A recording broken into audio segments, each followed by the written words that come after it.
other people, my name is Nicole, and today I have my December birthday / Christmas / so many other things happened in December book haul. So I already recorded this video once, and then I found out that my new microphone had been like on the wrong setting, and so there was a bunch of weird background, like weird noise stuff. So we're just gonna redo this.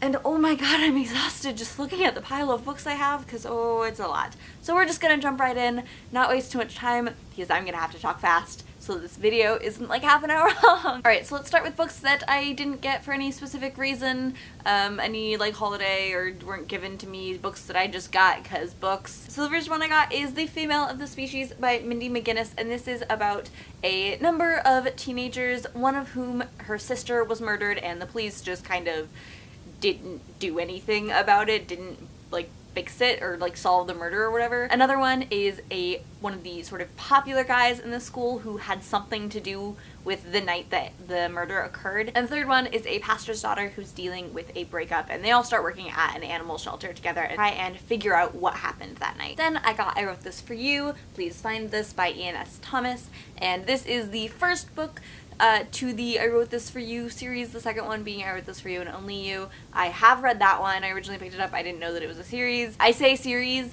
it's poetry, so like it's not like there's a plot line or anything to worry about, but I really, really liked the other one, so I thought I should pick up this one. It has this really cool mixture of words and photography. I love Ian S. Thomas's writing style, so I'm very excited to flip through this one. Then I got Broken Flowers and Other Stairways to Heaven by Robert M. Drake, and this is more poetry, and I don't really know anything about it, but he seemed like he had a lot of books in the poetry section in my local Barnes & Noble, which actually is closing very soon, and that's the reason I went shopping and book buying. Tears, because like RIP Barnes & Noble that's like 5 minutes away from my house. I'm so upset. Anyway, and so I was flipping through some of his books, and he looked interesting, and some of his writing style looked really cool, and so I picked this one up. I don't know if I'm gonna like it. I hope I will. Like I've been saying for a while, I want to read more poetry. Then I got The Secret Loves of Geek Girls, edited by Hope Nicholson, and this is a non-fiction anthology, and it has sort of a mix of comics and illustrated stuff and prose, and it has stories by a bunch of really, really cool women like Margaret Atwood and Marguerite Bennett and A.L.B., who's someone that I actually didn't realize she had a story in this until I was flipping through the table of contents, and I've watched her videos for a really long time, and so it's so cool that I have something that she like published, which is awesome. And it just has a bunch of stories about like being a woman and being a nerd and cool stuff like that. One of the stories is called How Fanfiction Made Me Gay, which like same, so very excited to read this. Then I got The Unbeatable Squirrel Girl Beats Up the Marvel Universe, and this is by Ryan North and Erica Henderson, and these are the same people who made the previous most recent run of Squirrel Girl, which I love so much. I think currently she's hanging out with the New Avengers, but that was her solo series and it was so good, and this is, I believe, a standalone collection, so I don't know what happens in it, but I do know I love Squirrel Girl, and I love these two authors writing together and like their art style together, so very, very, very excited to read this. Then I got And I Darken by Kirsten White, and this is a Vlad the Impaler retelling, so it's sort of a dark historical fantasy kind of thing, and I don't know a ton about it other than, like I said, Vlad the Impaler is supposed to be very dark, and the main character, who's like the Vlad figure, is a woman.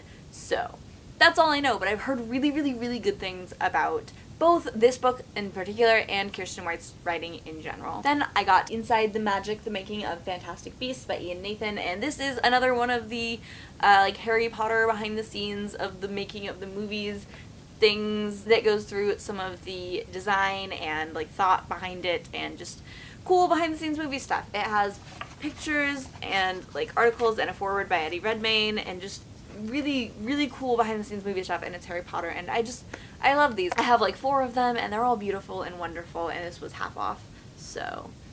Then I got Of Fire and Stars by Audrey Colthurst, and this is about a girl who is a princess, and she is having to deal with some, pretty typical princess issues. She's been betrothed since she was a kid, and now she's growing up, and it's getting closer to the time where she's gonna have to get married. The only issues are that, first of all, she has magic, and in the country of the prince that she's going to marry, magic is illegal. The other issue is that she's falling for the prince's sister. So it's a queer fantasy, which is pretty much just all I've ever wanted in life. Then I got The Walled City by Ryan Groudon, and this is about a city that is walled in. Hence the title. And basically, they are running out of time to find a way out of the city, and it follows a number of different characters that are all trying to deal with their own issues and figure out how to get out of the city. And then the final book I got that doesn't really have any meaning or reason behind it is The Vile Village by Lemony Snicket, and this is the 7th book in the series of Unfortunate Events series. Like I said, the past few book hauls, I've been trying to sort of go through and collect all of these. I'm almost done. I'm getting there. Over halfway done. And then these next few books are ARCs. The first 3 were given to me by a friend of mine who works at a place where they send her ARCs, so she sometimes passes them along to me, and all 3 of these are already out, so you can pick them up at your local bookstore. First one is Althea and Oliver by Christina Morocco, and I believe this is about a girl and a boy who become friends and have to deal with potentially falling for each other maybe, and also I believe there's an illness aspect. From the tagline, Althea can't stop falling in love, Oliver can't stop falling asleep. I'm guessing Oliver might be narcoleptic, but like I said, I'm not 100% sure on that. But I did see this around a lot back when it first came out, and I've heard some good things, so I'm definitely interested in reading this one. Then I got Glitter by April Lynn Pike, and this seems like it's kind of a Marie Antoinette retelling potentially, or like inspired by Marie Antoinette. Basically, this is about a girl who lives in Versailles, and her mother has somehow finagled her way into getting her engaged to the king, and she does not want to be engaged to the king. So she is running out of time before the wedding to figure out a way out of this and out of Versailles, and so she turns to this drug called glitter as a potential way out. Then I got Rook by Sharon Cameron, and this is about sort of an alternate Paris where criminals, pretty much no matter what you did, criminals are executed. But there's this vigilante called Rook who sometimes rescues them. And we follow a girl who lives, I believe, in America, and she starts to get a little bit too close to the identity of who Rook is. Then these next 2 arcs were sent to me by Penguin Teen, so thank you so much, Penguin Teen, for sending me these. I am definitely interested in reading both of them. First one is Windfall by Jennifer E. Smith, and this comes out in May. This is about 2 best friends. The girl buys her guy friend, who she's totally falling in love with, a lottery ticket, and he wins the lottery, and so it's just about them falling for each other and dealing with the craziness that is winning the lottery. And then the next one I got is 10 Things I Could See From Here by Carrie Mack, and this is about a girl who's struggling with anxiety, and all of a sudden her life kind of gets turned upside down. She has to go move in with her dad in Vancouver, and she's dealing with her dad's alcoholism, and her stepmom is pregnant, and just all this crazy stuff's happening in her life, and so she's dealing with all of that while also dealing with her own anxiety. So in the day after I filmed this, I got 2 more books in the mail from Penguin Teen, so again, thank you so much, Penguin Teen, for sending these to me.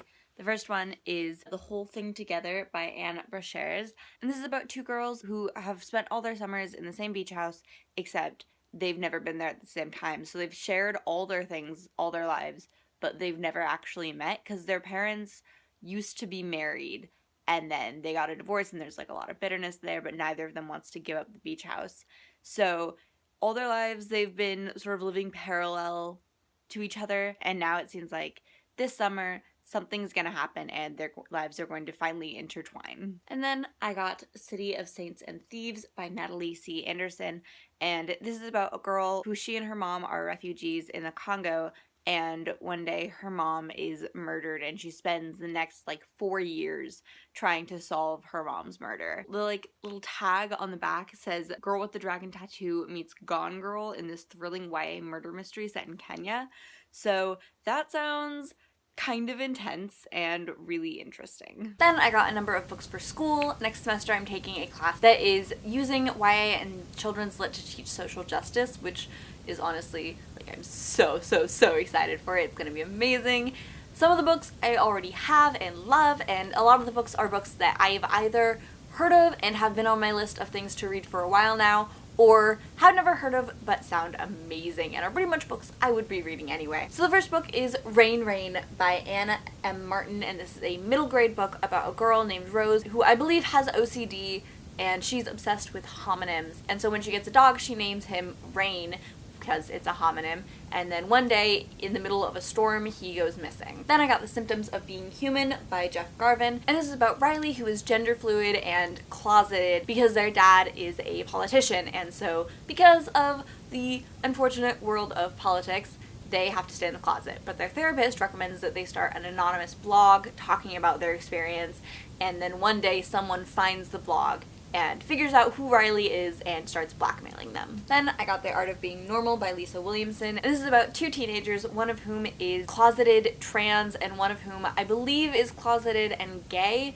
It doesn't specify in the description, but from the context, that's my guess. And one day they strike up a friendship and start just try and sort of navigate high school together. Then I got All American Boys, and this is by Jason Reynolds and Brendan Keeley. And this is about two teenage boys, one of whom is black and the victim of police brutality, and the other of whom is white and witnesses this act of police brutality. And it's both of them sort of dealing with the aftermath of what happened and trying to just process all of it, and also dealing with the realization of some of the racism in America. Then I got Challenger Deep by Neal Shusterman, and this is one that I've heard a lot of people talking about. I've heard a lot of people talking about Neal Shusterman's writing in general, and so I'm really excited to read it. I believe it's about a boy who has some sort of mental illness. The description of the book talks about him having to deal with high school while also going on this deep sea expedition, so I'm not 100% sure what's going on, but that's my best guess. Then I got Alex as Well, and this is by Alyssa Brugman, and this is about a teenager who is intersex and assigned male at birth, and is now feeling like they identify a little bit more as female,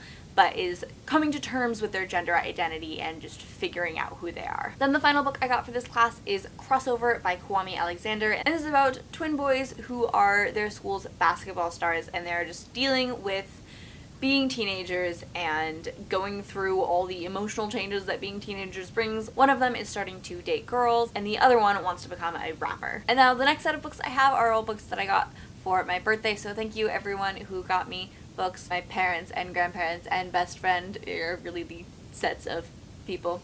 Anyway, the first book I got is Hagseed by Margaret Atwood, and this is simultaneously a book about a production of The Tempest and also a retelling of The Tempest. It's about a theater director who was disgraced at one point in his career and is now directing a production of The Tempest at a prison and is ready to sort of get his revenge. The Tempest is one of my favorite Shakespeare plays, and I've read one or two things of Margaret Atwood's, so I know that I do really love her writing. So I'm very excited to read this. Then I got Lumberjanes Volume 5, Band Together, and this is just one of my favorite series. If you have not picked up Lumberjanes yet, what are you doing? Go pick it up. It's amazing and hilarious and just so wonderful. It's about a group of girls who are at this summer camp, and it's kind of weird magical realism, straight up magic kind of things start happening, and they just roll with it, and it's hilarious and so well done, and I highly recommend it. Then I got As I Descended by Robin Talley, and this is about two girls in high school who are in a secret relationship,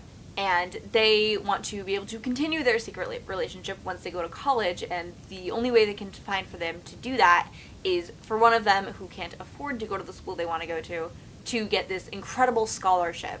And the only problem with that is that the scholarship is almost guaranteed to go to this other girl at their school who is pretty much the golden girl. So they get into this kind of devious war with her, from what I can tell. Then I got Romeo and or Juliet by Ryan North, and this looks absolutely hilarious. It's basically a choose-your-own-adventure version of Romeo and Juliet, and it's illustrated by Noelle Stevenson, who is one of my favorite artists. It sounds like some of the paths you can choose are, you know, realistic kinds of things that might happen in Romeo and Juliet, and some of them are suddenly robots invade Verona, what happens now, oh my god, or like Romeo and Tybalt are falling in love, and just crazy amazing things like that, so I'm very excited to read this one. Then I got The Marvels by Brian Selznick, and this is a really cool book. The first 400 pages are all illustrated, and then the last section is in prose, and this basically follows a family of actors through several hundred years. And then my best friend gave me this little feminist journal, which is great because my current journal is almost full, and it basically just has a really good mix of blank pages and lined pages, and then also feminist quotes scattered throughout. Then I got Georgia Peaches and Other Forbidden Fruits by J. Robin Brown. This is about a girl who lives in Atlanta, Georgia. Her father is a radio preacher and she is out and proud lesbian, but when her dad gets remarried, he and her new stepmom want to move to a small town and ask her to go back into the closet just for her senior year to kind of make the transition easier with her new stepmom's family. And she initially agrees, but then she meets a cute girl who she starts falling for. And finally we've arrived at the last set of books, and that is Christmas books. The first book I got for Christmas is Something in Between by Melissa de la Cruz, and this was sent to me by Caitlin at Big Screen Books for the Booktube live show, which I'll link in the doobly-doo. It was on Taylicious Reads channel. We did it the Wednesday right before Christmas. It was so much fun. We answered the questions and unwrapped Secret Santa gifts. This is about a girl who's all set to graduate high school and go to her dream college, and basically she just has her life in order and she has a plan, and then she finds out that her family is undocumented immigrants, and suddenly she's facing the threat of deportation and she's trying to figure out what to do. Then I got I'm Not Your Manic Pixie Dream Girl by Gretchen McNeil, and this is about a girl in high school who is not super popular. She's really smart and for the most part has her life together, but she's kind of bullied and she's just not in her ideal place socially. So she decides to try an experiment where she basically mathematically calculates the way to happiness. And so she remakes herself as this manic pixie dream girl, but finds out that it may not be all it's cracked up to be. Then I got The Graveyard Book by Neil Gaiman, and this is about a little boy named Nobody who lives in a graveyard where some kind of mysterious, mystical things are happening, and he is trying to figure out what happened the night his entire family was murdered when he was just an infant. And then the final book I have this month is Rejected Princesses by Jason Porath, and this is a book of 100 women from history, literature, and folklore who did not make the cut to be Disney princesses. It ranges from Hatshepsut to Florence Nightingale to Ada Lovelace to Elizabeth Bathory, so you really have a wide range of women. You know, on one hand you have Egyptian queens, and on the other hand you have the most prolific female serial killer in history. Each entry comes with a sort of maturity rating, 1 through 5, 1 being it basically could be a Disney movie, and 5 being very rated R. And then each entry also comes with a content warning of anything that might be in it, like violence, abuse, sex, self-harm, etc. And then each entry also has a picture that he drew, which is pretty dang cool, and then a biography of each woman. And the biographies are done in a really great conversational, casual, funny style. I've read through a couple of the entries and they're all really interesting. Alright, so those are all the books I got this month. It's a lot, I recognize that. You guys know I don't normally get this many books. Like I said, there were a lot of extenuating circumstances. I know I am extremely blessed and I am so grateful for all the books I was able to acquire this month. So thank you everyone who gave me books, family, friends, etc. Let me know which ones of these you guys may have recently acquired or read, and which ones I should read next in the comments. I love you, and I will see you later.